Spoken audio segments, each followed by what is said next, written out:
قدیم یونان وہ سرزمین جہاں فلسفہ سانس لیتا تھا اور انسانیت اپنی حقیقت کو سمجھنے کے لیے سوالات سے لڑتی تھی۔ اسی زمین پر ایک شخص ابھرا، ایسا شخص جس نے انسان کے سب سے بڑے خوف، خدا کے غضب، موت کی ہولناکی اور دنیا کی بے لگام خواہشات کو چیلنج کر دیا۔ اس کا نام تھا ایپیکور، ایک فلسفی جس نے کہا کہ حقیقی خوشی شور میں نہیں، طاقت میں نہیں، دولت میں نہیں، بلکہ خاموش ذہن میں ہے۔ اس نے بتایا کہ جب موت آتی ہے تو ہم نہیں ہوتے، اور جب ہم ہوتے ہیں تو موت نہیں ہوتی۔ یہ نظریات اس وقت بغاوت تھے، مذہبی خوف ٹوٹنے لگے، فلسفے کا رخ بدلنے لگا، اور انسانی ذہن پہلی بار پرسکون جینے کی طرف بڑھا۔ کیا آپ تیار ہیں جاننے کے لیے کہ آخر ایپیکور کون تھا، اس کا فلسفہ کیوں خطرناک سمجھا گیا، اور اس کی فکر آج بھی کیسے زندہ ہے؟ ایپیکورینزم، فلسفے کی وہ دنیا جہاں سکون ہی سب سے بڑی جیت ہے۔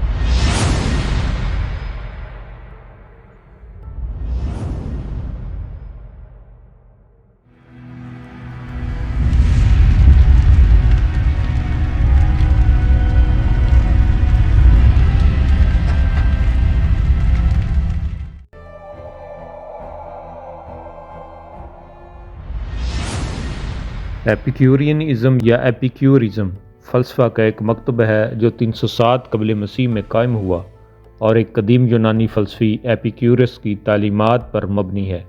ایپیکورس ڈیموکریٹس کی طرح ایک ایٹمی اور مادیت پسند تھا۔ اس کی مادیت پرستی نے اسے مذہبی شکوک و شبہات اور توہم پرستی اور الہی مداخلت پر آمادہ کیا۔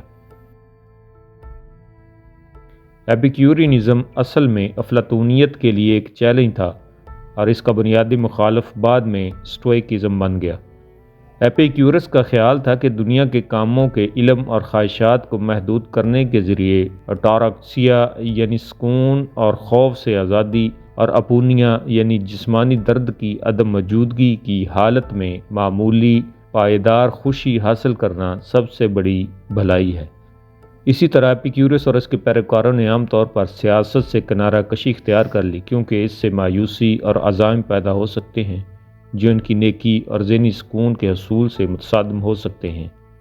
ایپیکورس کی چند تحریریں باقی ہیں۔ ایپیکورینزم ہیلینسٹک اور رومن ادوار کے دوران پروان چڑھا، اور بہت سی ایپیکورین کمیونٹیز انطاکیہ، اسکندریہ، روڈس اور ہرکولیم جیسی جگہوں پر قائم ہوئیں۔ 3 صدی عیسوی کے آخر تک ایپیکورینزم ختم ہو چکا تھا، لیکن دوسرے فلسفیوں کی ایپیکورینزم میں دلچسپی روشن خیالی کے دور میں زندہ ہوئی اور جدید دور میں بھی جاری ہے۔ تاریخ: ایپیکورس 342 قبل مسیح میں ساموس جزیرے میں پیدا ہوا۔ اپنے ابتدائی سالوں میں اس نے ساموس میں ایک افلاطونی فلسفی پاموفیلس سے تعلیم حاصل کی۔ بعد میں اس نے ڈیموکریٹس کے پیروکار نوسیفینس سے تعلیم حاصل کی۔ 18 سال کی عمر میں ایپیکورس نے فوجی خدمات کے لیے ایتھنز کا سفر کیا۔ اپنے فرائض کی تکمیل کے بعد اس نے کولفون میں رہتے ہوئے خود کو مکمل طور پر فلسفے کے لیے وقف کر دیا۔ ایپیکورس نے لیسبوس جزیرے کے دارالحکومت مائٹیلین میں اور پھر لمپاکس میں تعلیم دی اور پیروکار بنائے۔ ایتھنز میں ایپیکورس نے اپنے اسکول کے لیے گارڈن کے نام سے ایک جائیداد خریدی، جو بعد میں ایپیکورس کے اسکول کا نام بن گیا۔ اس کے ارکان میں ہرماچس، آئیڈومینس، کولوٹس، پولینیس اور میٹروڈورس شامل تھے۔ بعد ازاں اس مکتبہ فکر کی مقبولیت میں اضافہ ہوا، اور یہ اسٹوکزم، پلاٹونزم، پیریپیٹیٹکزم اور پائرونزم کے ساتھ ساتھ ہیلینسٹک فلسفہ کے غالب اسکولوں میں سے ایک بن گیا، جو بعد کی رومن سلطنت تک مضبوطی سے قائم رہا۔ جولیس سیزر بھی کافی حد تک ایپیکورینزم کی طرف جھکاؤ رکھتا تھا۔ 2 صدی عیسوی میں سموساتا کے مزاح نگار لوسین اور فلسفے کے امیر پروموٹر ڈیوجینس ممتاز ایپیکورین تھے، تاہم 3 صدی عیسوی کے آخر تک اس کے وجود کا بہت کم نشان باقی تھا۔ فلسفہ، طبیعیات۔ اپنے خط میں ایپیکورس نے مادی دنیا کی نوعیت کے بارے میں 3 اصول پیش کیے، یعنی جو موجود ہے وہ اس سے وجود میں نہیں آ سکتا جو موجود نہیں، جو فنا ہو جائے وہ ختم نہیں ہوتا، اور جو کچھ اب موجود ہے وہ ہمیشہ موجود تھا اور ہمیشہ رہے گا۔ ان اصولوں کا مقصد اس حقیقت کو قائم کرنا تھا کہ جو کچھ دنیا کی تشکیل کرتا ہے وہ مستقل اور غیر متغیر ہے۔ ایپیکیورن کا خیال تھا کہ پوری کائنات دو چیزوں پر مشتمل ہے، میٹر اینڈ وائڈ، یعنی مادہ اور خلا۔ مادہ ایٹموں سے بنا ہے جو چھوٹے جسام ہیں جن میں صرف شکل، سائز اور وزن کی غیر متغیر خصوصیات ہیں۔ ایپیکیورن کا خیال تھا کہ ایٹم غیر متبدل ہیں کیونکہ دنیا کو حکم دیا گیا تھا اور تبدیلیوں کے لیے مخصوص اور مستقل ذرائع ہونے چاہیے۔ مثلا ایک پودے کی نو صرف ایک ہی نو کے بیج سے اگ سکتی ہے۔ مزید یہ کہ ایٹموں کی کثرت اور عدم وجودیت کی حد دونوں کی وجہ سے چیزوں کا مجموعہ لامحدود ہے، کیونکہ اگر خلا لامحدود ہوتا اور جسم محدود ہوتے تو لاشیں کہیں بھی نہ ٹھہرتی بلکہ لامحدود خلا کے ذریعے اپنے راستے میں منتشر ہو جاتی۔ ان کے پاس کوئی سہارا یا جوابی چیک نہ ہوتا کہ انہیں اپنے اوپر کی طرف لوٹنے پر واپس بھیج سکتے۔ ایک بار پھر اگر خلا محدود ہوتے تو جسم کی لامحدودیت کہیں بھی نہ ہوتی۔ ایٹموں کی لامحدود فراہمی کی وجہ سے دنیا کی لامحدود تعداد یا کاسموئی ہے۔ ان میں سے کچھ دنیایں ہماری اپنی دنیا سے بالکل مختلف ہو سکتی ہیں، کچھ بالکل ملتی جلتی ہیں، اور تمام دنیایں باطل یعنی خلا کے وسیع علاقوں میٹا کوسمیا کے ذریعے ایک دوسرے سے الگ ہو چکی ہیں۔ علمیات۔ ایپیکیورن فلسفہ ایک تجرباتی علمیات کو استعمال کرتا ہے جو حواس پر مبنی ہے۔ ان کا خیال تھا کہ حواس بھی ایٹموں پر انحصار کرتے ہیں۔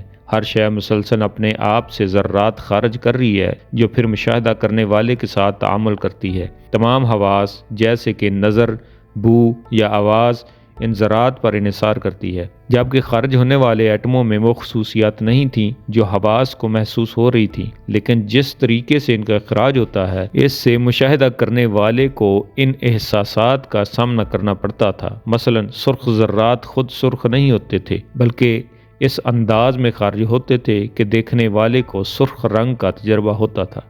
ایٹموں کو انفرادی طور پر نہیں سمجھا جاتا بلکہ ایک مسلسل احساس کے طور پر سمجھا جاتا ہے کیونکہ وہ بہت تیزی سے حرکت کرتے ہیں۔ ایپیکیورین کا خیال تھا کہ تمام حسی ادراکات درست ہیں اور یہ کہ ہم ان تصورات کو کیسے پرکھتے ہیں اس میں غلطیاں پیدا ہوتی ہیں۔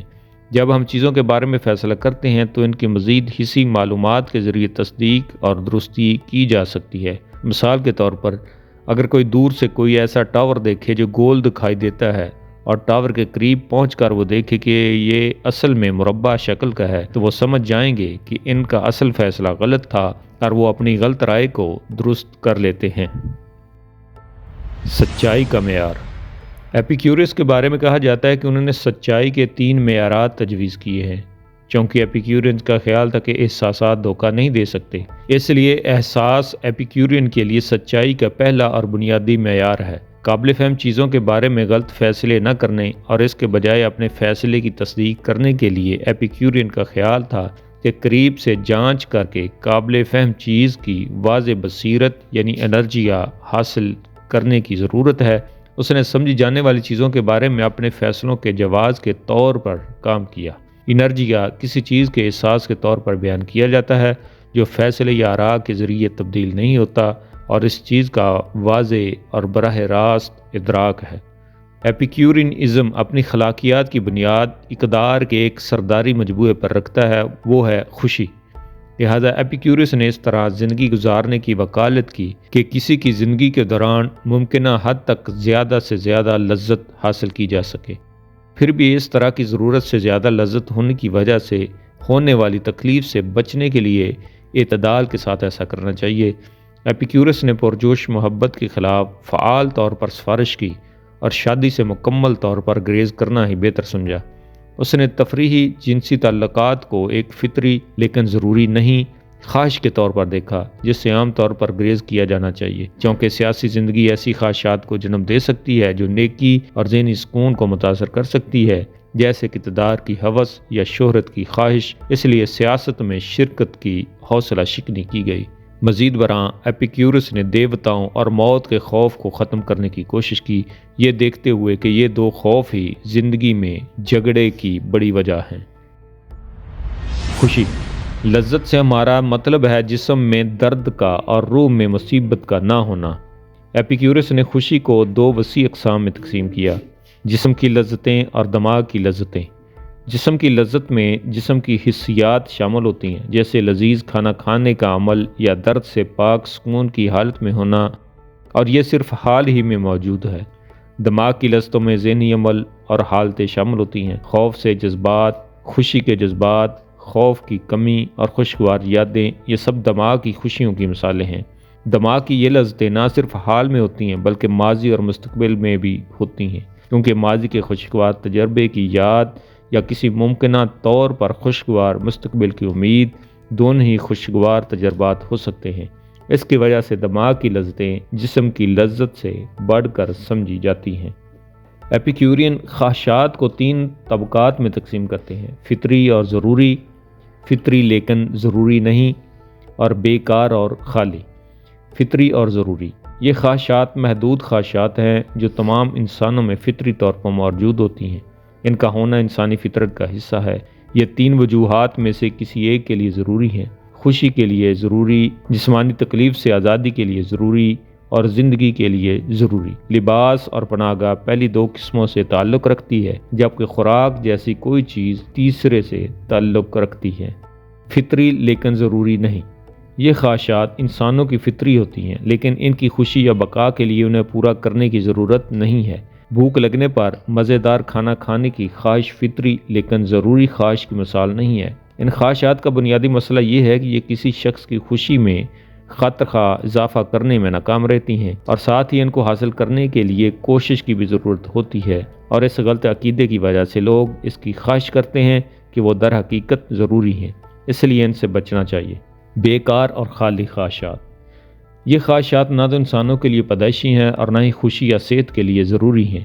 در حقیقت وہ بھی لامحدود ہیں اور کبھی پوری نہیں ہو سکتی۔ دولت یا شہرت کی خواہشات اس طبقے میں آتی ہیں، اور یہ ایسی خواہشات سے پرہیز کیا جانا چاہیے کیونکہ یہ آخرکار تکلیف ہی لاتی ہیں۔ اگر کوئی صرف فطری اور ضروری خواہشات کی پیروی کرتا ہے تو ایپیکیورس کے مطابق کوئی اپونیا اور ٹاریکسیا تک پہنچنے کے قابل ہو جائے گا، اور اس طرح خوشی کی اعلیٰ ترین شکل تک پہنچ جائے گا۔ غیر ضروری اور خاص طور پر مصنوعی طور پر پیدا کی جانے والی خواہشات کو دبایا جانا چاہیے۔ سیاست، ایپیکیورس نے خاندان شروع کر کے سیاسی معاشرے میں حصہ ڈالنے کی بھی حوصلہ شکنی کی، کیونکہ بیوی اور بچوں کے فائدے خاندان کی وجہ سے پیدا ہونے والی پریشانیوں سے کہیں زیادہ ہیں۔ اس کے بجائے ایپیکیورس نے روایتی سیاسی ریاست سے باہر دوستوں کی ایک جماعت بنانے کی حوصلہ افزائی کی۔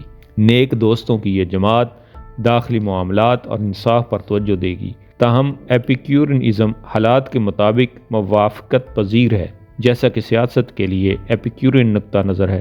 درد اور خوف سے تحفظ کے لیے ایک ہی طریقے ہمیشہ کام نہیں کریں گے۔ بعض حالات میں خاندان کا ہونا زیادہ فائدہ مند ہوگا اور بعض حالات میں سیاست میں حصہ لینا زیادہ فائدہ مند ہوگا۔ یہ بالآخر ایپیکیورن پر منحصر ہے کہ وہ اپنے حالات کا تجزیہ کریں اور جو بھی اقدام کریں وہ صورتحال کے مطابق ہو۔ موت، ایپیکیورنزم لافانیت کو مسترد کرتا ہے۔ یہ روح پر یقین رکھتا ہے لیکن تجویز کرتا ہے کہ جسم کی طرح روح فانی اور مادی ہے۔ ایپیکیورن نے موت کے بعد کی زندگی کے کسی بھی امکان کو مسترد کرتے ہوئے اب بھی یہ دعویٰ کیا کہ موت سے ڈرنے کی ضرورت نہیں ہے۔ موت ہمارے لیے کچھ نہیں، کیونکہ جو تحلیل ہو جاتا ہے وہ احساس کے بغیر ہوتا ہے، اور جس میں احساس کی کمی ہوتی ہے وہ ہمارے لیے کچھ بھی نہیں ہے۔ خداؤں کا وجود، ایپیکیورنزم دیوتاؤں کے وجود سے انکار نہیں کرتا بلکہ یہ دنیا میں ان کے ملوث ہونے کی تردید کرتا ہے۔ ایپیکیورنزم کے مطابق دیوتا انسانی زندگیوں یا باقی کائنات میں کسی بھی طرح سے مداخلت نہیں کرتے۔ اس طرح یہ اس خیال سے گریز کرتا ہے کہ خوفناک موسمی واقعات الہی انتقام ہیں۔ ایپیکیورن کو جن خوفوں سے آزاد ہونا چاہیے، ان میں سے ایک خوف دیوتاؤں کے اعمال سے متعلق ہے۔